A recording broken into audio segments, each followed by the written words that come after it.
Well, I think it's probably a good time to start. Should we start? Let's do it. Okay, Let's okay. So hello everyone. I start. cannot see you, but hello. And I should say, I mean, maybe I guess we start at the beginning, and it's quite intriguing actually. I noticed in the beginning of your film that we just watched, of course, Kubrick by Kubrick. Kubrick says, "I do not know what led me to make any of the films I made." I imagine the answer might be slightly different for you, Gregory.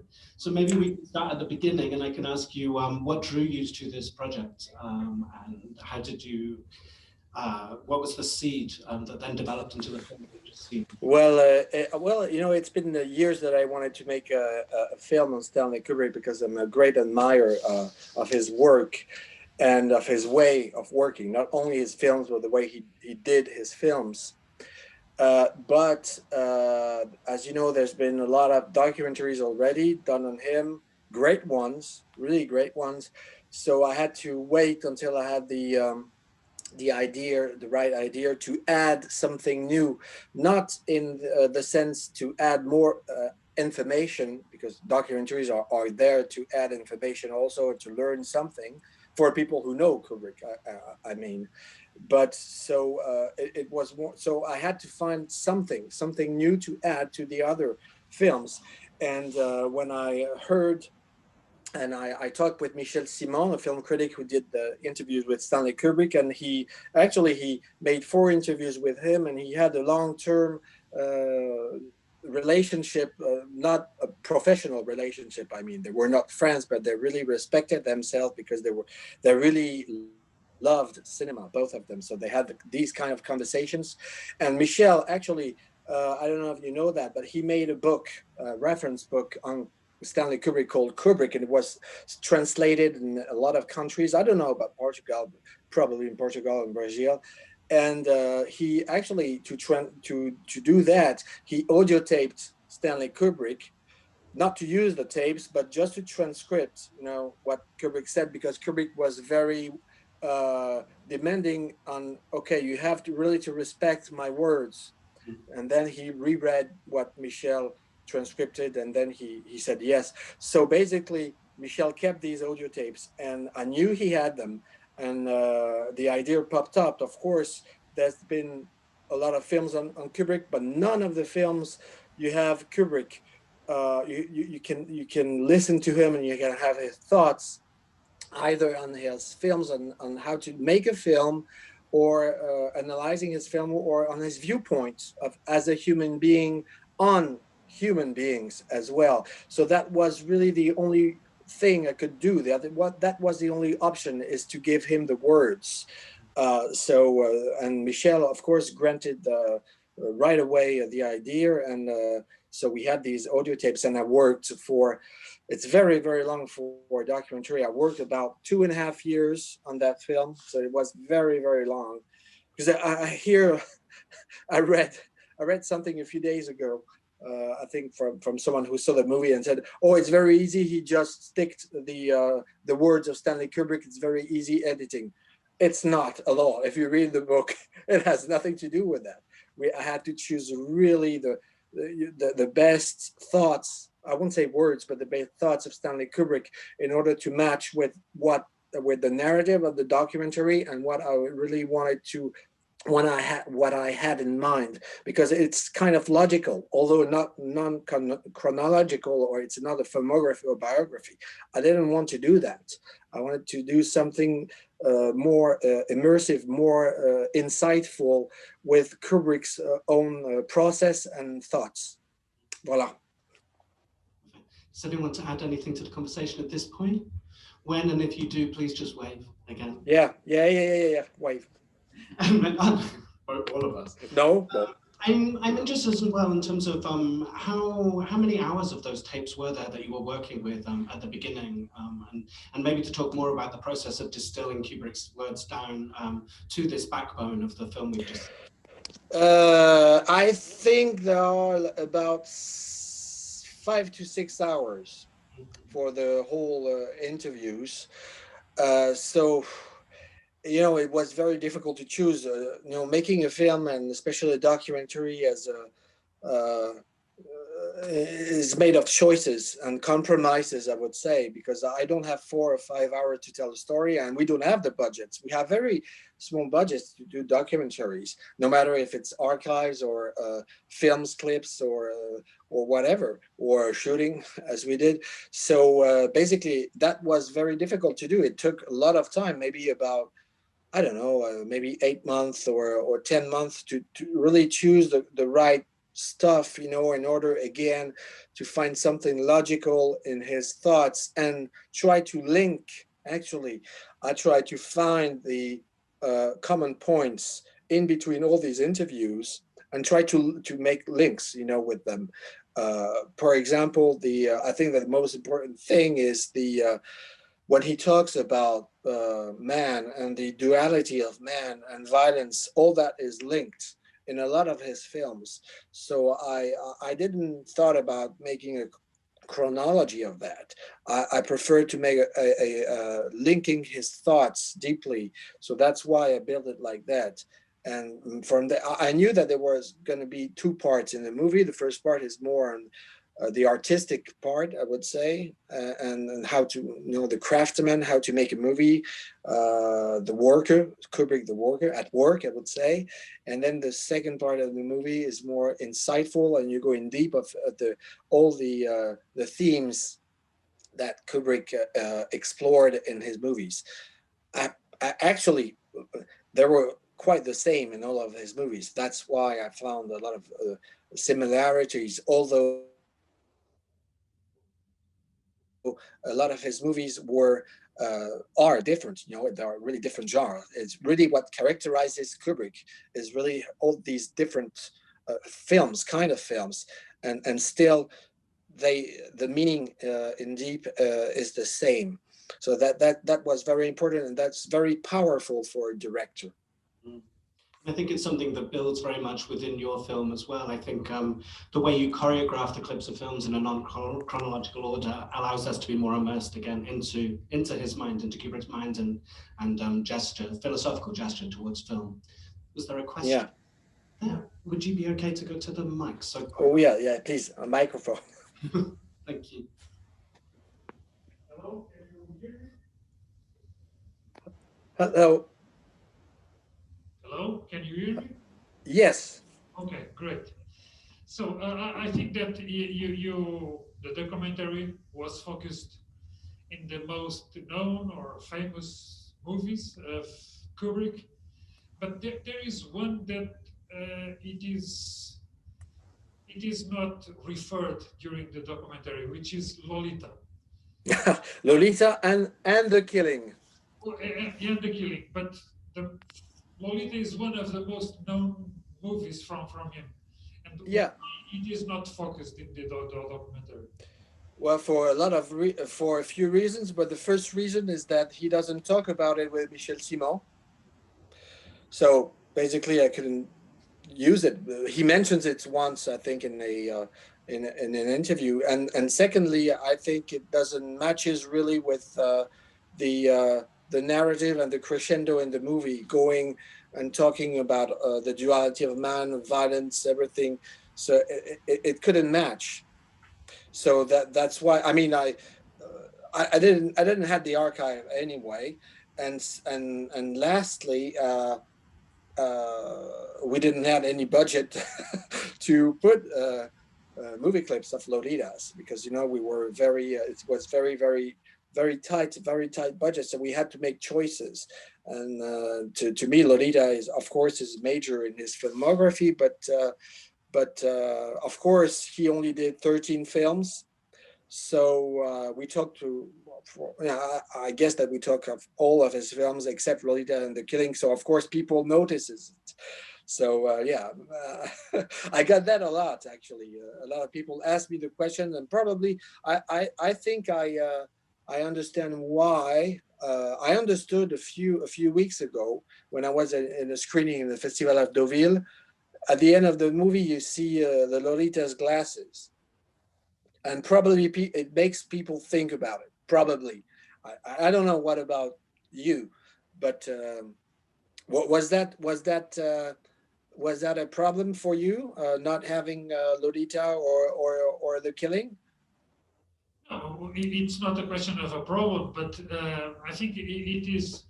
All movies from Kubrick are really different and very relevant. A different way to approach and to and Lolita is one of them also. Yeah, but yeah. I just noticed that, and since I have the opportunity to ask you, I was putting the question. Yeah, and Kubrick, he talked about it very little in another interview, not with Michel Simon, and I listened to it. He was a bit confused about talking about Lolita. It was very polemic at the time, as you know why, for the subject. So we weren't able anyway to get something interesting about it. There was an interview of Sue Lyon. I hesitated in putting her interview when the actors were talking, but it wasn't very, honestly, it wasn't very powerful or interesting. She was too young and she just spoke, as a young person for the first time on the set. It didn't offer much of insights, but I understand that. So voila, I'm sorry for that. Okay, thank you. Thank you. Any other questions at this time? Then maybe I'd be interested to just, if you don't mind. Okay, yeah. Mm-hmm. Like this. Yeah. Hi there. Well, I'm just curious to know that why amongst all the very famous and iconic Kubrick setup, what led you into choosing the setup of 2001 as a central piece for the documentary? Thank you for the question. That's a great question, and that well, when you do a documentary, you have tools and you have grammar of the documentaries, meaning you can use either archives, voiceover, or talking heads interviews. I mean, interviews that the director does with other people, and film clips basically, or clips from something else. But here, I really felt that I had to focus on something else because we had something so precious being inside of Kubrick's mind, Kubrick's head. I must tell you that one day I woke up at 4 a.m. It was very early on in the project. I had that idea, and I had the room of 2001 in mind. And I said to myself, that room, till today, is still a secret, still interrogates people a lot on the mystery of it, on the meaning of it. And to me, setting up the film with the interviews and Kubrick's voice inside the room really symbolizes for me as well Kubrick's mind. So basically, it's like a metaphor. So I explained it. I don't know if people saw that, but I don't know about you. But to me, it's like a metaphor of being inside Kubrick's mind and brain and thoughts and spirits in that mysterious room. So that's why I decided to do it in that set, and we built it. Actually, it's not 3D. It's not that we built the room and everything, and it was kind of amazing to do. But it's not only artistic. It's really to go with the logic of being into Kubrick's mind. Okay, thank you. It's a very good choice. Thank you very much. Did you felt like that too, or? Well, absolutely. I think it's the most fascinating. I mentioned many. There are many iconic setups on Kubrick's films, and for me personally, that would be my personal choice if I have Yeah, because if we think about it, what other choice can we have? Actually, if you really think about it, what really still today, when you say Kubrick, what a lot of people say, oh, 2001, oh, that room, what's the meaning of that room? so yeah, it was, it's very touchy too to do that. I'm aware of this because it had to be really perfect. So I hope people know, there are some great fans who know the film by heart, who says, oh, that detail wasn't in the real room. So, But it's a documentary, so I tried my best. Okay, thank you. I think that the room works so effectively as this portal into Kubrick's world and Kubrick's mind. But I wonder if you could also talk a little bit about your experience of actually creating that room. I imagine, whether by design or accident, creating that room must have served as a way for you to actually get closer to Kubrick as a director, I guess, as well. It'd be interesting to hear you talk more about your process of kind of beginning to touch the director, a director who's obviously so revered for his mysterious character. Regarding the room, you mean? Regarding the room, yeah, and then maybe we can move on to talk about the archive and the work through that, and actually how. Yeah, well, you know, first off, I think the most important thing remains Kubrick's words and Kubrick's voice. Mhm. It's the most valuable and the most important thing. The room is there to, you know, to direct that voice, you know, to put that voice into a situation. So first, it was really the voice, and the first time I must tell you that I heard Kubrick's voice a few years ago, I was amazed because I couldn't believe it. I thought it was. I said to myself, "Is that really Stanley Kubrick I'm hearing at? I'm listening to?" Because he didn't really. His voice didn't match with all the legends and all what we read or saw on him, or either his pictures, the pictures of Kubrick, or on the sets. He was so, you know, with that look, special look. He had a reputation of being very tough. So when you hear him, say, "My God, that's really amazing." That's what amazes me most.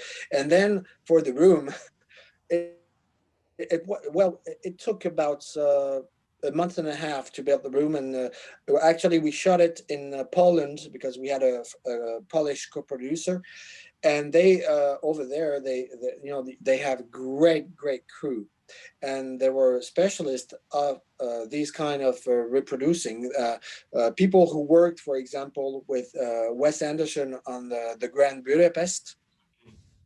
So I worked with these guys basically, and all the stuff. I mean, the walls were done in Poland, but I know that the chairs and the bed and some of the stuff were done in England and then sent to Poland because they were specialists of that. So they had pictures, the sizes, everything. And the day I came to, I landed to Warsaw, where I shot it in the studios. They drove me to the studio, and and they opened the door, and I saw the room. I was, my God, I think I haven't slept that night. It was really amazing, and you know, I felt. Uh, it was very strange actually for me. It's not the real room, of course, not the room that was used in 2001, but it was so close. I could feel something of a Kubrick spirit, and we really talked very, very not slowly, but we didn't talk loud on the set. It was very peaceful atmosphere, and we really respected everything as if it was the real room. It was kind of amazing.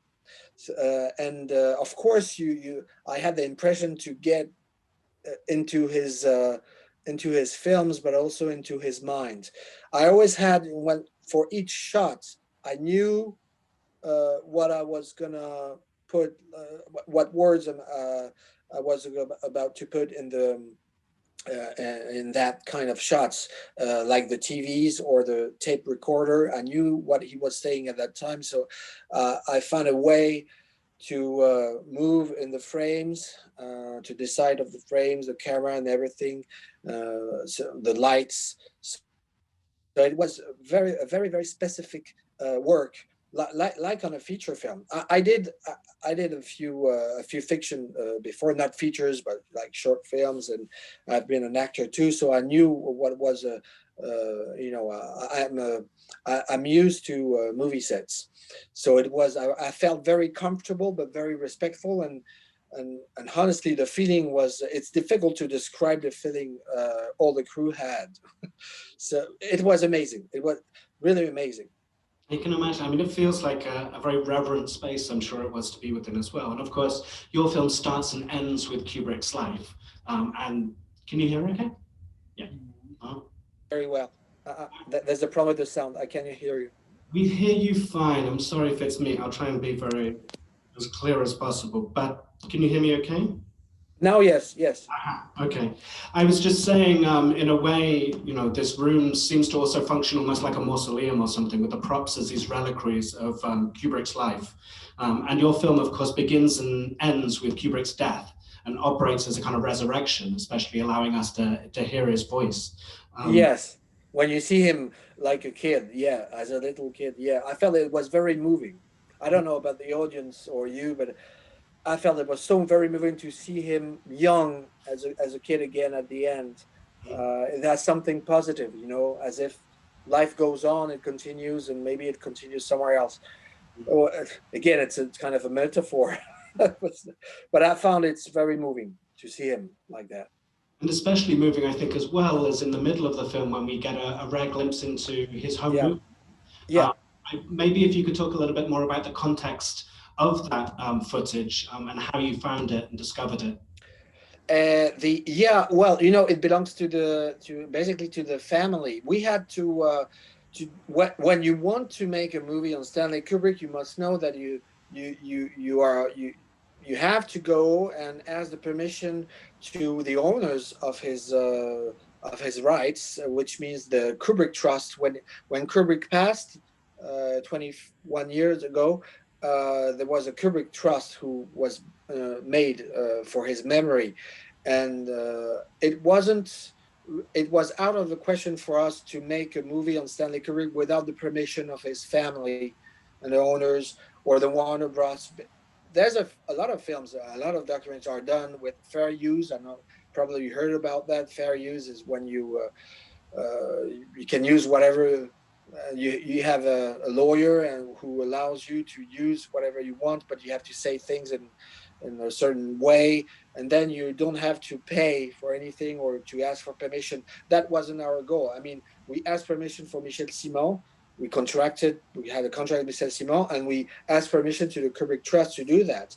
And then when we had the permission, it wasn't easy at the beginning. They weren't sure about that, but they finally granted us the project because it was new, because it was based upon Michel Simon's interviews, and Kubrick really liked Michel Simon. That's the reason why they allowed us to do it. And then when they saw the movie, hopefully for us, they were very, very, very happy. And so you have basically we what was your question about the sorry. I'm trying to remember within our navigations. But yeah, talking about, well, I think at this point, I'd love to hear you talk more. Oh yeah, sorry. Yeah, the archives, of course, the family, it belonged to the families. So basically when we had the contract with them, I just asked them if I was authorized to use these archives. There are very, very, very few private archives of Stanley Kubrick that you can use in a film. Of course, there's more. I've seen a few.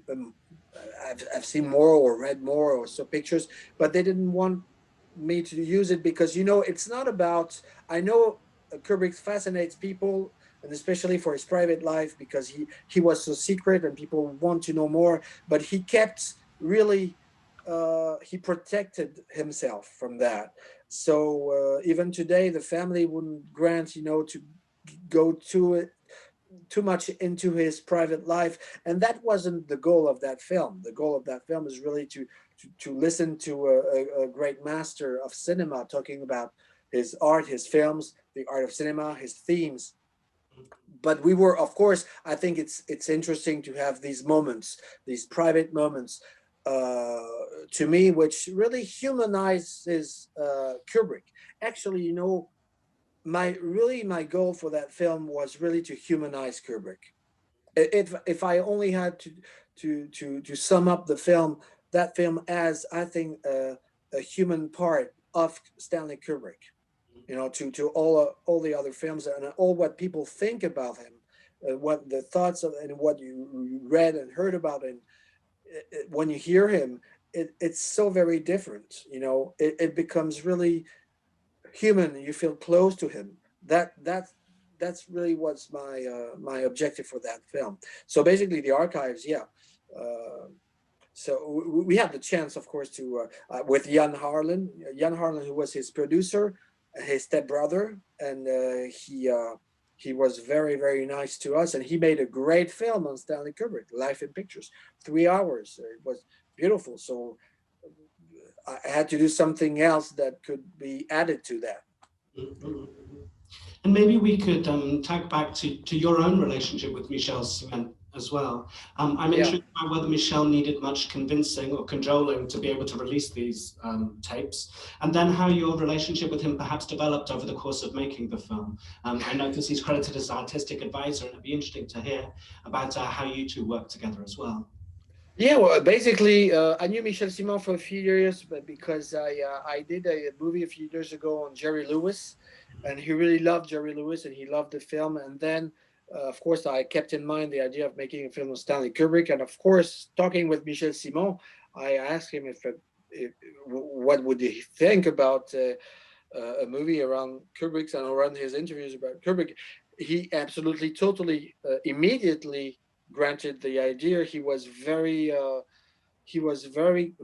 nice to us, and he really, I basically our collaboration was really talking again about Kubrick, talking about these interviews, listening to what he has to say, and sharing thoughts upon what I wished to do in the film, and he agreed on every aspect, and then I edited the film. I made maybe the film with an editor, and then he came to watch to watch the first cut, and he loved it. He loved it. It wasn't the end of the editing, but it was a first cut just to make sure that I really used his footage, his interviews in the right way, and that he would just allow us to do that, and he did. So basically, it was really very easy going. But even with the Kubrick Trust, it was easy going. Once they granted and once they saw the first cut, it was very very pleasant, really, to do that. And in but in whole respect of Stanley Kubrick's spirit.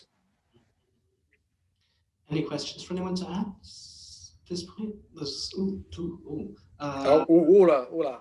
do you want to go first? I cannot see you. Nearer at this time, is that right?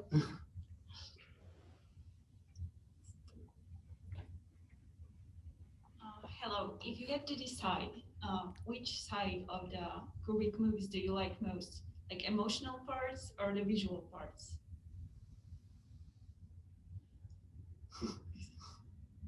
It's not connecting. I think you'll come back. Connected. It's too connected. I think you cannot separate them. A lot of people say he was a visual director. Yes, he was, but he first of all, the most important thing for him was the story. So his visual was just serving the story with visually how to tell the story. And when you watch a movie, well, when I watch actually Stanley Kubrick's movie, I don't. Of course, I say to my friends, it's beautiful, it's everything, but it's all about emotions. Cinema is about emotions. So of course, at the end of a movie, you feel something or you don't feel something. But basically, I would really, to me, it's more emotional than anything else, because even the visual part makes it more emotional. So I don't know what about you, but it's an interesting question. I didn't have that one before, but it's personal. It's just my viewpoint. But what's yours about Kubrick?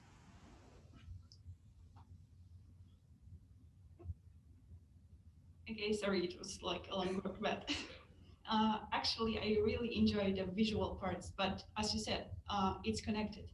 Yeah. For example, in 2001, Space Odyssey, it's like this. When I saw your documentary, I felt scared at first when I saw that room, just because of the visual experience and emotion.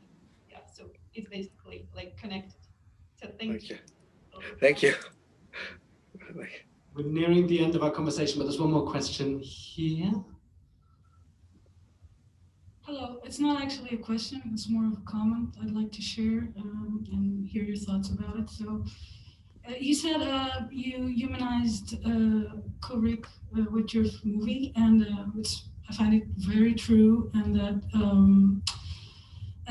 you talked about the room where his mind is sort of represented. Well, the connection I made was with the reality of his life, that where you talked about when he worked from home, and I thought I cannot hear anymore. Okay. Something happened.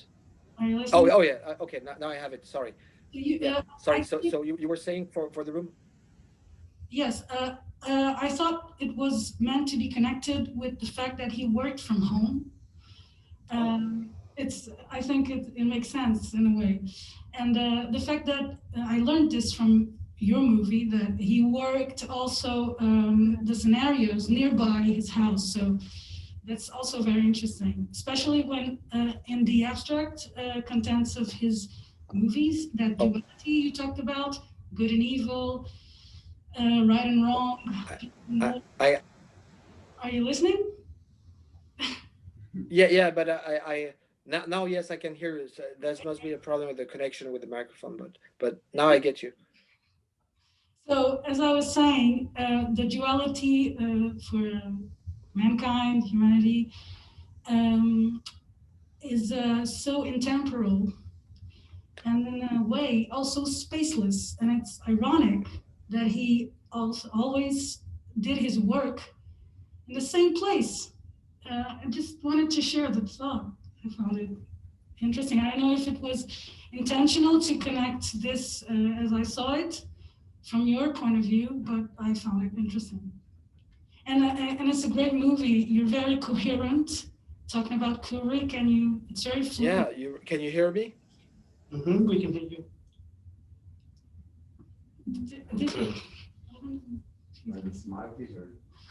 Are you there? Oh, Gregory. Voila.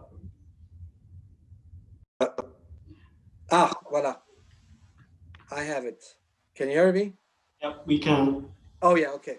Sorry. So yeah, you're totally right, and I think probably was unconscious maybe for me, but it was logical to set up that film with that voice and that place, and working like he did.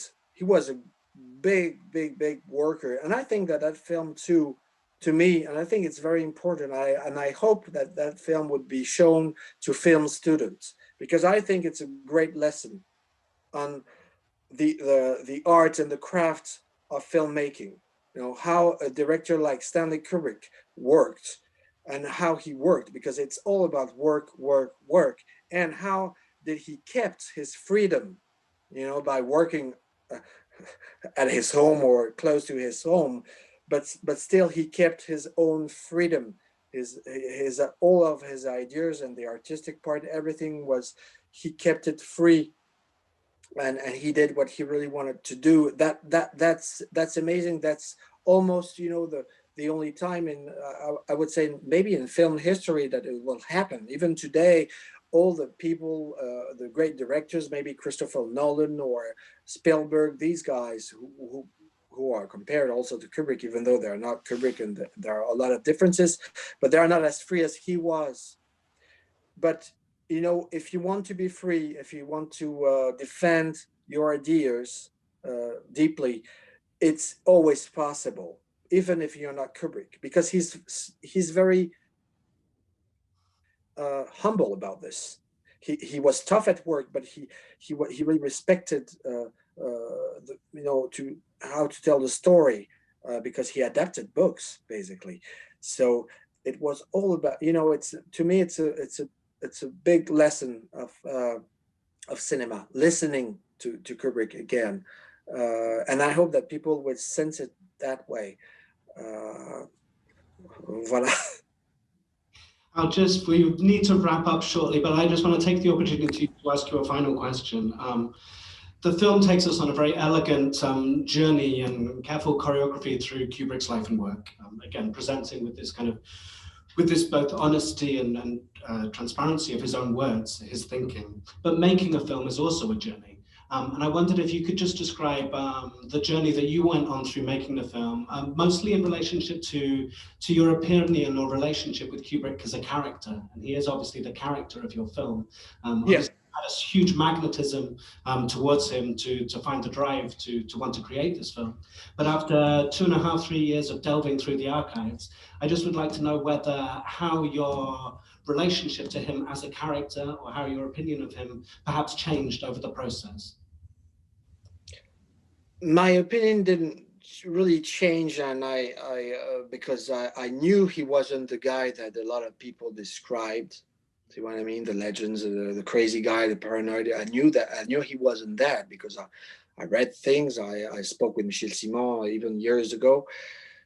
But the process of 2.5 years doing that movie was, I've never done a movie like that. And I think I won't do any more movie like that because it's a totally archival movie. You have to know that when you do a documentary, it's very, very, very rare to make a movie just upon existing archives because I had to build everything upon things that already existed and try to link them and find a narrative, which is very difficult.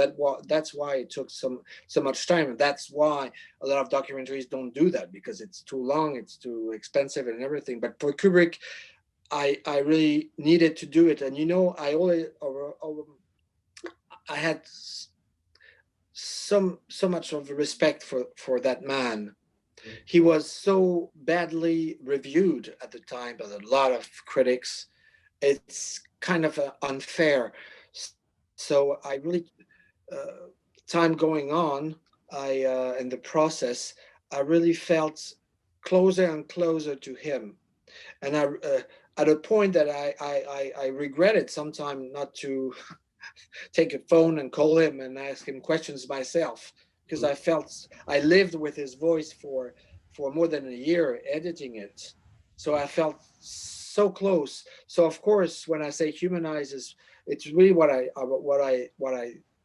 felt actually.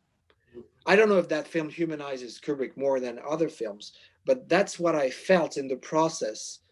And when I watch the movie, I watch it too much. So I'm not objective, but I really feel it. I feel closer to Stanley Kubrick. And I don't know about the audience or people watching the movie, but you feel he's really besides you. It's like a confidence, you know. So, but I wouldn't say I learned something new informatively. Like I guess a lot of people who know very well Kubrick, they won't. It's not a movie based upon new information because it's an adaptation of Michel Simon's interview. So people who already read or had word about it, it's not about that. It's really about at last giving him the words that he can say it himself with his sensibility, his human sensibility, you know, flesh and blood. You know, so that's really, it's all about, you know, we're all humans. It's all about emotions. Again, we talked about it a few minutes ago. It's really, to me, about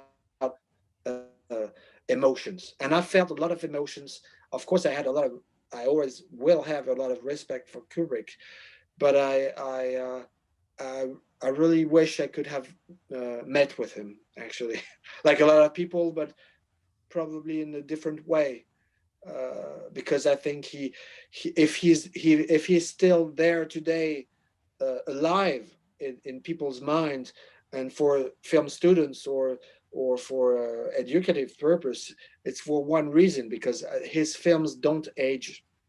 His films, you can watch Stanley Kubrick's films every 10 years and you will see it differently, and you will see deeply. You know, the more you age yourself, and the more you get a new kind of emotions out of his movies, because you have the experience of life. And I think his films were so deep. Sometimes they are much more complex than we think. Even the more accessible, even Eyes Wide Shut is much more complex than we think. Well, thank you so much. You were talking about the experience of getting very close to Kubrick within the making of the film. Thank you for allowing us to get close to him too through your film. Thank you for bringing it to us at Lisbon. Thank you for joining us from your quarantine in Paris. Yeah, thank you. Yeah, well, it's late at night, so it's okay. I don't have the impression to break quarantine, but we might go there in about a week or two again. But you know, it's life.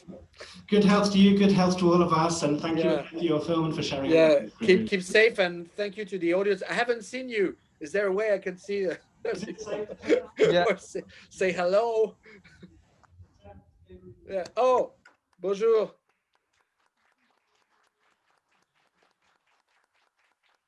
Thank you very much. Thank you, and take care. Keep safe. Merci beaucoup. Merci. Merci. Thank you. Merci.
No.